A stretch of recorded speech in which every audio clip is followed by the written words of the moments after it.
So you've planned your genre categories and mapped your library. Now it's time for step 3 in the genreification process, which is updating the catalog entries and spine labels. There are a few things to decide at this point of genreifying. First, what prefix will you use to distinguish between fiction and nonfiction? I chose to use FIC for fiction and NF for nonfiction. As you can see in my sample spine labels pictured here, I also put a number on the nonfiction books, for example NF3. That number represents the aisle that particular book can be found in, because I had multiple nonfiction aisles. Next, consider how you'll represent the genres on the label. So how will you distinguish between those categories? I usually used the full word for the genre or the subject, mainly because when I tried some different abbreviations, some of them were just less than desirable. So I used the full word fantasy for the fantasy genre or animals for the subject genre. I did go a step further in my nonfiction categories, and sometimes I used some sub-groupings, like including the word dogs on any animal books that were about dogs.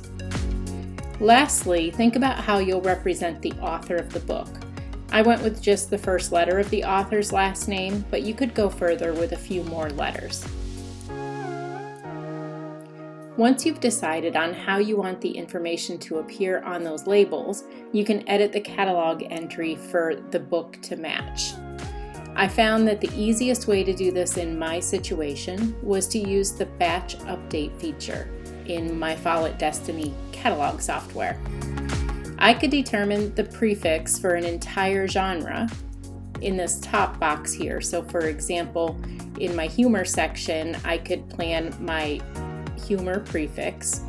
And then in the next section, I could go and scan all the books that fit that genre. And when I click the update button, they would all change in the catalog at once for the grouping that I scanned, and this prefix would be added. Now, if you use Follett Destiny, there is a tutorial that I found that might help you with that, and that tutorial is listed here.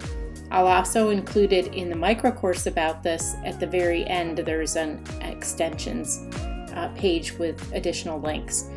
If you're using a different system, I'm sure you could go to YouTube and do a search and find a video that's relevant for doing batch or bulk updates. So from that system, you can print your spine labels, or if you don't want to do that, you could use Microsoft Word or something similar instead. Some things to think about at this point is, what supplies do you need? Do you need the actual labels to print on? Are they in stock at your school? Do you need to order them? Do you need tape to tape them down, or are they sticky enough as is? Also consider, will you use color codes or genre stickers in addition to the spine labels? I used regular label paper that was already sticky, but I didn't think it was sticky enough to stay put on some textures of my books. So I also covered each label with a piece of clear book tape, and that really held it down. Took a little longer, but I think it was worth it. I also chose to use color coding stickers just below my spine labels. So it was really easy to just scan the room and see if things were in the right places.